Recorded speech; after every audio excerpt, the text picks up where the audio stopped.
CIET NCERT द्वारा प्रस्तुत है कक्षा 7 की हिंदी की पाठ्य पुस्तक वसंत में संकलित एक पाठ की ध्वनि प्रस्तुति। पाठ का शीर्षक है दादी माँ।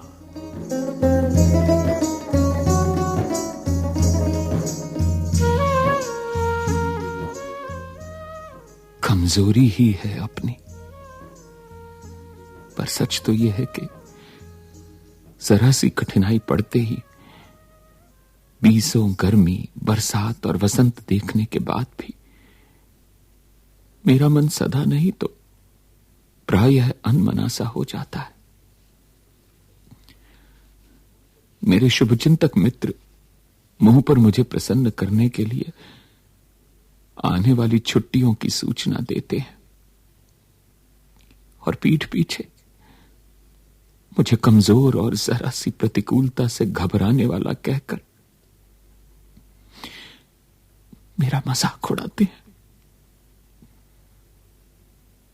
मैं सोचता हूं, अच्छा अब कभी उन बातों को ना सोचूंगा। ठीक है, जाने दो, सोचने से होता ही क्या है। पर बस मेरी आंखों के सामने शरद की शीत किरणों के समान स्वच्छ, शीतल किसी की धुंधली छाया नाच उठती है।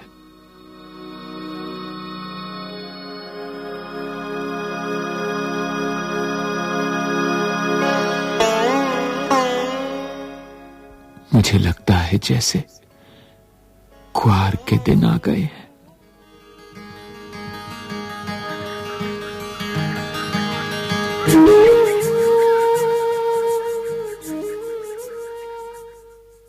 मेरे गांव के चारों ओर पानी ही पानी हिलोरें ले रहा है।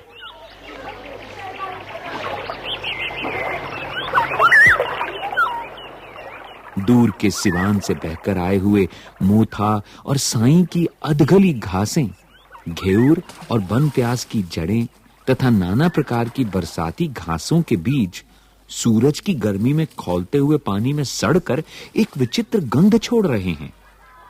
रास्तों में कीचड़ सूख गया है और गांव के लड़के किनारों पर झाग भरे जलाशयों में धमाके से कूद रहे हैं।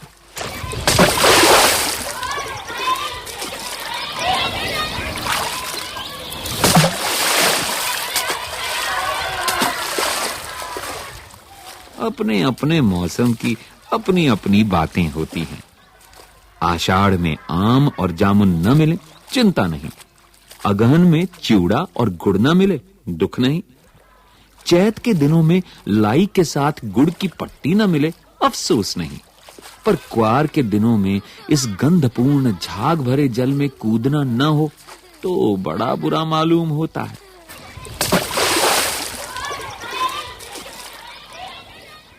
मैं भीतर हुड़क रहा था। तू एक दिन ही तो कूद सका था, नहा धोकर बीमार हो गया।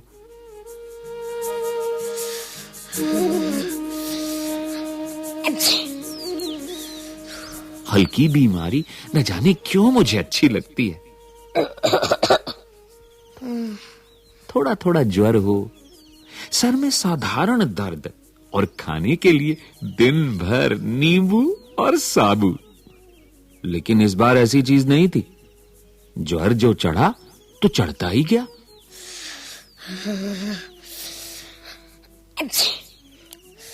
रजाई पर रजाई और उतरा रात 12 बजे के बाद। दिन में मैं चादर लपेटे सोया था।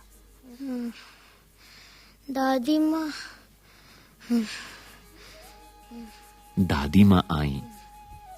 शायद नहा कर आई थी उसी झाग वाले जल में। पतले दुबले स्नेह सने शरीर पर सफेद किनारीहीन धोती, सन से सफेद बालों के सिरों पर सत्य टपकते हुए जल की शीतल था। दादी माँ आते ही उन्होंने सर पेट छुए।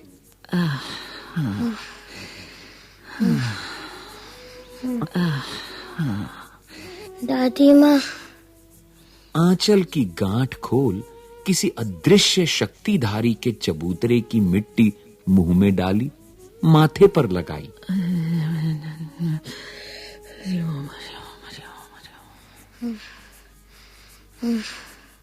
दिन रात चारपाई के पास बैठी रहती, कभी पंखा झलती, कभी जलते हुए हाथ पैर कपड़े से सहलाती।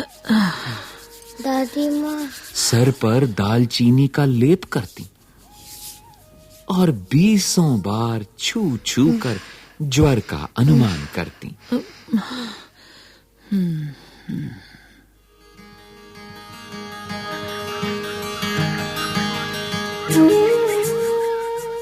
हांडी में पानी आया कि नहीं? हांडी में पानी आया कि नहीं? उसे पीपल की छाल से छौंका कि नहीं? खिचड़ी में मूंग की दाल एकदम मिल तो गई है? कोई बीमार के घर में सीधे बाहर से आकर तो नहीं चला गया? आदि लाखों प्रश्न पूछ पूछ कर घर वालों को परेशान कर देती।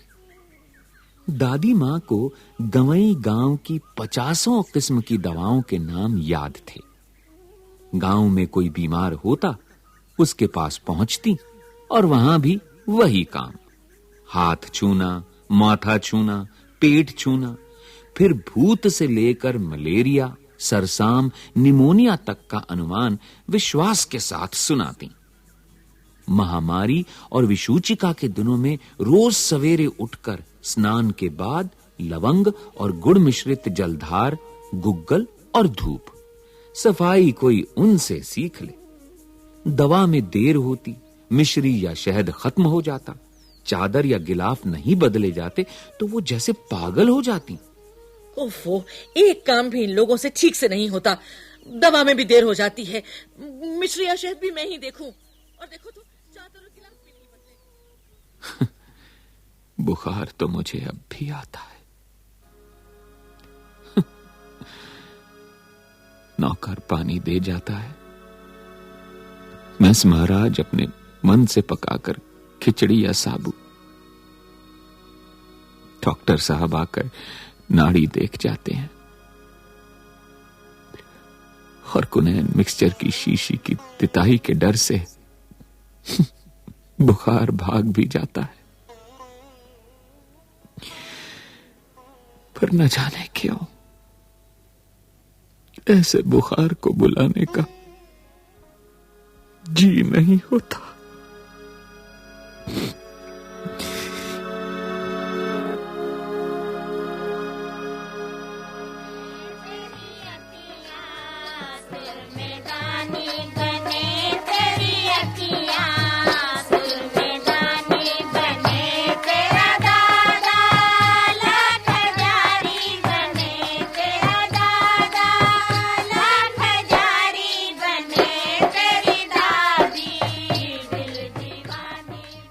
किशन भैया की शादी ठीक हुई।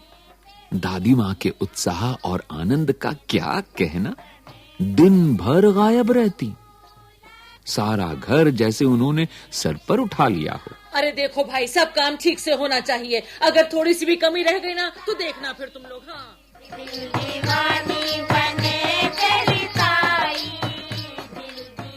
पड़ोसी ने आती, बहन कहाँ हो? बहुत बुलाने पर दादी मां आती। बहन बुरा ना मानना, कार परोजन का घर ठहरा, एक काम अपने हाथ से ना करूं तो होने वाला नहीं। जानने को यूं सभी जानते थे कि दादी मां कुछ करती नहीं, पर किसी काम में उनकी अनुपस्थिति वस्तुतः विलंब का कारण बन जाती। उन्हीं दिनों की बात है। एक दिन दोपहर को मैं घर लौटा। बाहरी निकसार में दादी मां किसी पर बिगड़ रही थी। देखा, पास के कोने में दुबकी रामी की चाची खड़ी है। हाँ हाँ, सब समझती हूँ मैं, सारी बात समझ में आ रही है मुझे, लेकिन देख ले, मेरी बात सुन ले साफ साफ। तू, मैं फसल में दे दूंगी आपको। सोना होगा धन्नो, रुपए मैं सूद के आंचते दे। तेरी आंख में तो शर्म है नहीं। मांगने के समय कैसी आई थी, पैरों पर नाक रगड़ती फिरी, किसी ने एक पाई भी ना दी। अब लगी है आजकल करने, फसल में दूंगी, फसल में दूंगी। अब क्या तेरी खातिर दूसरी फसल कटेगी? दूंगी मालकिन, मालकिन। रामी की चाची रोती हुई दोनों हाथों से आंचल पकड़े दादी माँ के पैरों की ओर झुकी। मालकिन, बिटिया की शादी है, आप ना दया करेंगे तो उस बेचारी का निस्तार कैसे होगा? दादी माँ पीछे हट गईं। जाने दो दादी। मैंने इस अप्रिय प्रसंग को हटाने की गरज से कहा, बेचारी गरीब है, दे देगी कभी। चल चल, चला है समझाने। मैं चुपके से आंगन की ओर चला गया। कई दिन बीत गए।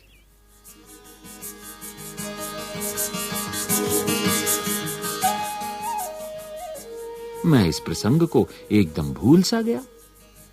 एक दिन रास्ते में रामी की चाची मिली। वो दादी को पूतो फलो दूधो नहाओ का आशीर्वाद दे रही थी। मैंने पूछा, क्या बात है धन्नो चाची? तो उसने विह्वल होकर कहा, उर्रिन हो गई बेटा, भगवान भला करे हमारी मालकिन का। कल ही आई थी, पीछे का सभी रुपया छोड़ दिया, ऊपर से 10 रुपए का नोट देकर बोली, देखना धन्नो, जैसी तेरी बेटी वैसी मेरी, 10-5 के लिए हंसाई ना हो। देवता है बेटा, देवता। उस रोज तो बहुत डांट रही थी। मैंने पूछा, वो तो बड़े लोगों का काम है बाबू, रुपया देकर डांटे भी ना तो लाभ क्या? मैं मन ही मन इस तर्क पर हंसता हुआ आगे बढ़ गया।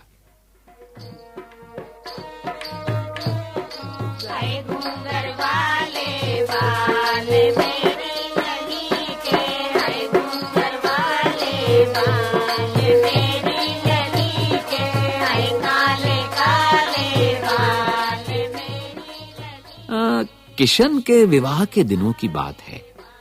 विवाह के 4-5 रोज पहले से ही औरतें रात रात भर गीत गाती हैं। विवाह की रात को अभिनय भी होता है। ये प्रायः एक ही कथा का हुआ करता है। उसमें विवाह से लेकर पुत्रोत्पत्ति तक के सभी दृश्य दिखाए जाते हैं। सभी पाठ औरतें ही करती हैं।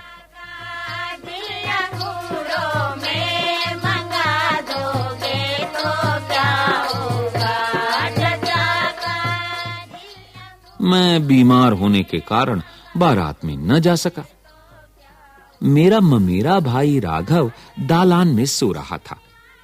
वो भी बारात जाने के बाद पहुंचा था। औरतों ने उस पर आपत्ति की। दादी मां बिगड़ी। लड़के से क्या पर्दा, लड़के और ब्रह्मा का मन एक सा होता है। मुझे भी पास ही एक चारपाई पर चादर उड़ाकर दादी मां ने चुपके से सुला दिया था। सोचा सोचा, चुपके से सोचा। देख, ज्यादा हिलना डुलना मत। हाँ। बड़ी हंसी आ रही थी। सोचा कहीं जोर से हंस दूं, भेद खुल जाए तो निकाल बाहर किया जाऊंगा।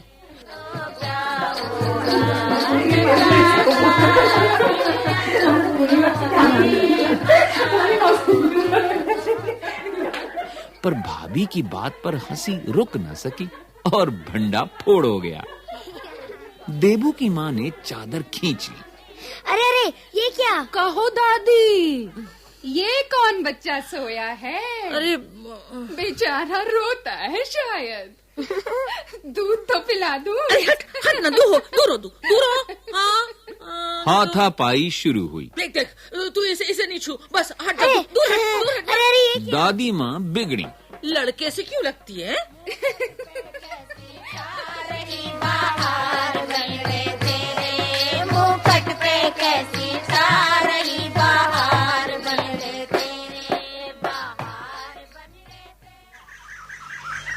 सुबह रास्ते में देबू की मां मिली।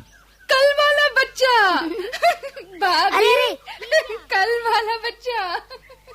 मैं वहां से जोर से भागा और दादी माँ के पास जा खड़ा हुआ। आजा आजा, तू मेरे पास आ, यहाँ खड़ा रहे। हाँ, नहीं तो वस्तुतः किसी प्रकार का अपराध हो जाने पर जब हम दादी माँ की छाया में खड़े हो जाते, अभयदान मिल जाता।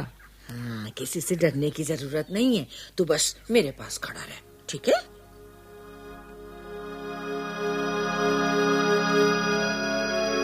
स्नेह और ममता की मूर्ति दादी माँ की एक एक बात आज कैसी कैसी मालूम होती है। परिस्थितियों का वात्या चक्र जीवन को सूखे पत्ते सा कैसा नचाता है, इसे दादी माँ खूब जानती थी। दादा की मृत्यु के बाद से ही वो बहुत उदास रहती। दादा ने उन्हें स्वयं जो धोखा दिया, वे सदा उन्हें आगे भेजकर अपने पीछे जाने की झूठी बात कहा करते थे। दादा की मृत्यु के बाद कुक्कुर मुत्ते की तरह बढ़ने वाले, मुंह में राम बगल में छुरी वाले दोस्तों की शुभचिंता ने स्थिति और भी डामाडोल कर दी।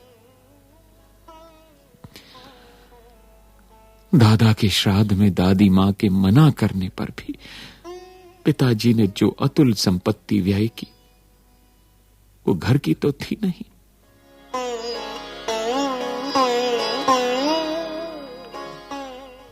ईश्वर, क्या जीवन है। दादी मां अक्सर उदास रहा करती। माघ के दिन थे, कड़ाके का जाड़ा पड़ रहा था, पछुआ का सन्नाटा और पाले की शीत हड्डियों में घुसी पड़ती। शाम को मैंने देखा दादी मां गीली धोती पहने कोने वाले घर में एक संदूक पर दिया जलाए हाथ जोड़कर बैठी है।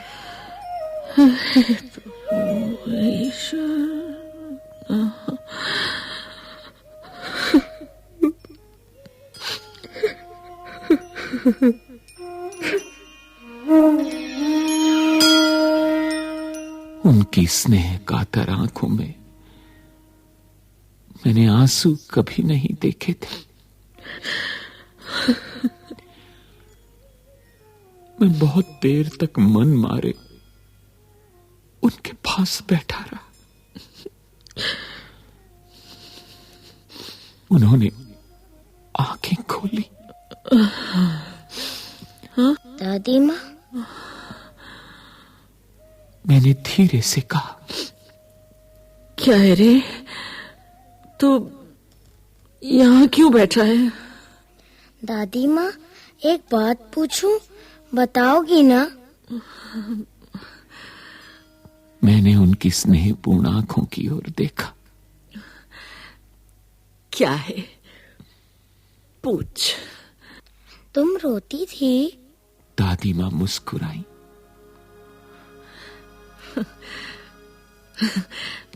पागल, तूने अभी खाना भी नहीं खाया ना?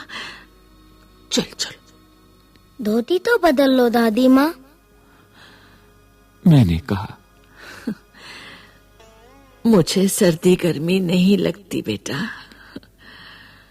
वे मुझे खींचती रसोई में ले गई। चल चल, रसोई में आ मेरे साथ, चल।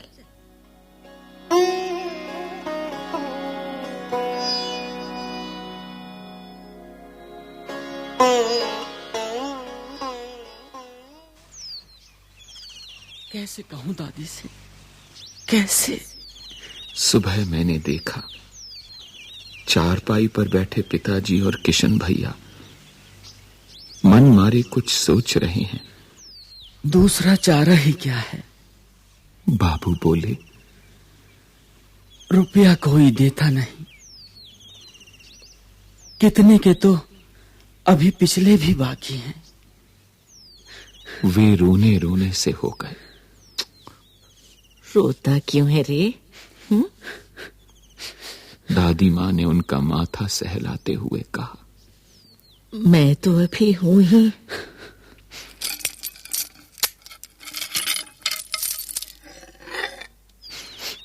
उन्होंने संदूक खोलकर एक चमकती सी चीज निकाली। तेरे दादा ने ये कंगन मुझे इसी दिन के लिए पहनाया था। उनका गला भर आया। मैंने इसे पहना नहीं, इसे सहेज कर रखती आई हूं। ये उनके वंश की निशानी है। उन्होंने आंसू पोंछ कर कहा, पुराने लोग आगा पीछा सब सोच लेते थे बेटा।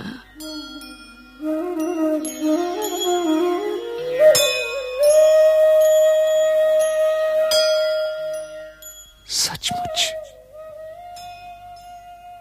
मुझे दादी मां शाप भ्रष्ट देवी सी लगी।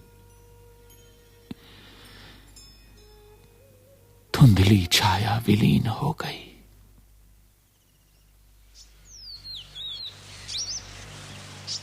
मैंने देखा दिन काफी चढ़ आया है। पास के लंबे खजूर के पेड़ से उड़कर एक कौवा अपनी घिनौनी काली पांखें फैलाकर मेरी खिड़की पर बैठ गया।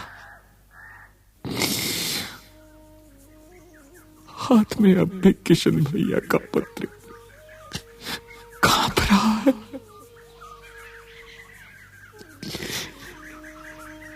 काली चींटियों सी कतारें धूमिल हो रही है। आंखों पर विश्वास नहीं होता।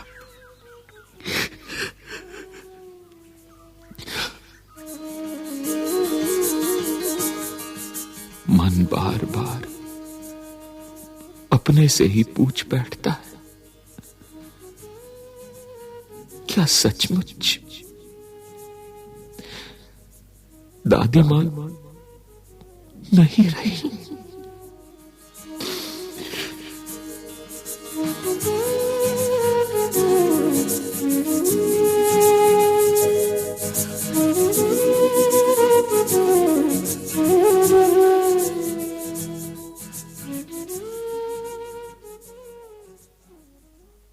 दादी मां।